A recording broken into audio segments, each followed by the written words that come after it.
국민의당만 발의에 네. 동참을 해준다면 이제 그 발의 정족수는 넘는 것이고요. 국민의당이 협조를 안 한다면 발의조차 못 해보는 것이고요. 그래서 국민의당이 굉장히 중요합니다, 지금은. 박근혜 대통령의 제3차 대국민 담화 이후에 그야말로 탄핵 정국에 상당한 교란이 발생했습니다.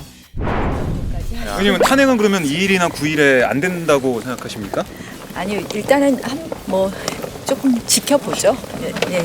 이렇게 된 상황에서 탄핵안 추진은 어떻게? 글쎄요, 그것은 최소한의 예의가 아니라고 봅니다.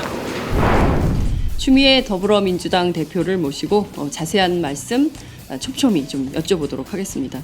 오늘 오전에 급하게 김무성 전 대표하고 회동을 가지셨어요. 탄핵을 계속 주장하고 협조를 구했습니다. 대통령의 퇴임이 결정이 되면은 굳이 탄핵을 가지 않고 그걸로 김무성 대표의 주장에 따르면 본인은 네. 2일 탄핵은 좀 어려울 것 같고 대통령이 임기 단축을 얘기했기 때문에 최소한 내년 4월까지는 좀 기다려줘야 되는 거 아니냐 이런 주장을 했다고 하는데요. 그 조건을 달았어요. 조건. 그 조건이 4월 30일까지 네. 대통령이 물러나겠다 퇴진 약속을 네.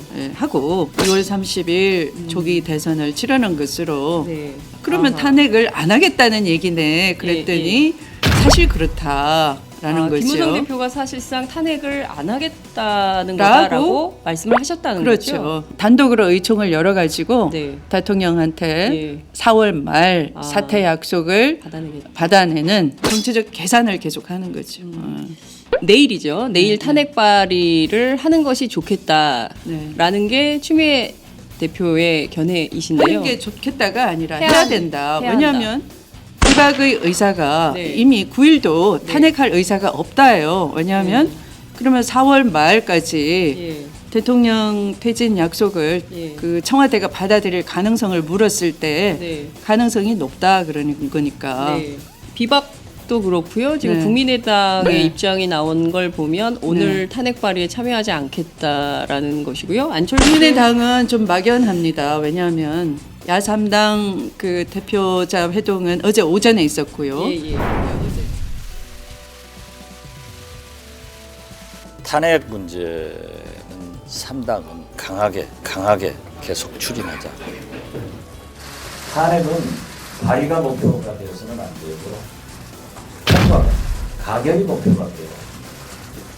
그 비박이 겁먹고 있다는 핑계로 국민의당도 어차피 안 될 거를 발의는 왜 하냐라는 그 태도가 아까 뉴스를 통해서 보여졌던 것이고 네. 그러나 저는 일단 발의 자체에 있어서는 네. 야3당은 탄핵을 공조를 했으니까 최선을 다한다는 의미에서 그건 지켜달라라고 아까까지 호소를 했던 것입니다. 예. 비박계나 국민의당이 반대를 하면 자체가 지금 의석 확보가 전혀 안 되는 거 아닙니까? 만약에 국민의당만 발의에 네. 동참을 해준다면 네.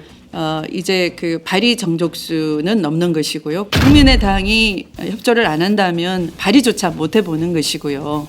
그러면 네. 9일날 협조를 하지 않는 비박이 내일은 협조를 하겠습니까? 그래서 국민의당이 굉장히 중요합니다. 지금은 내일 국민의당도 참여해서 발의를 하면서 예. 비박을 압박하는 것이 훨씬 가능성이 높다라는 겁니다. 추미애 대표의 승부사적 기질이 이런 데서 드러나는 거 아닌가라는 생각이 좀 들기도 하는데요. 내일 국회 본회의장에 출석하지 않을 가능성, 이를테면 불출석으로 항의하거나 이럴 수도 있는데요. 탄핵이 가결보다는 부결될 가능성이 훨씬 많은 거 아니냐는 거죠. 지금 상황으로 봐서는 사실은 그렇죠. 국회가 국민의 심판 회초리를 맞게 내는 상황이 전개될 거 아닙니까? 네. 광화문 촛불이 여의도 촛불이 될 수도 있는 거예요. 네. 지금 사실은 칼날 위를 걷는 심정이실 것 같아요. 네. 매주 주말마다 우리 국민들께서 촛불을 들고 광화문에 모이십니다. 네. 제1야당 대표로서 끝으로 한 말씀 부탁드립니다. 네.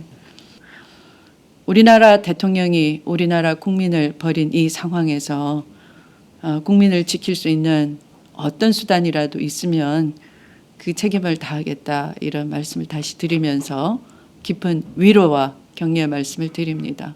네. 1시간 동안 추미애 대표와 함께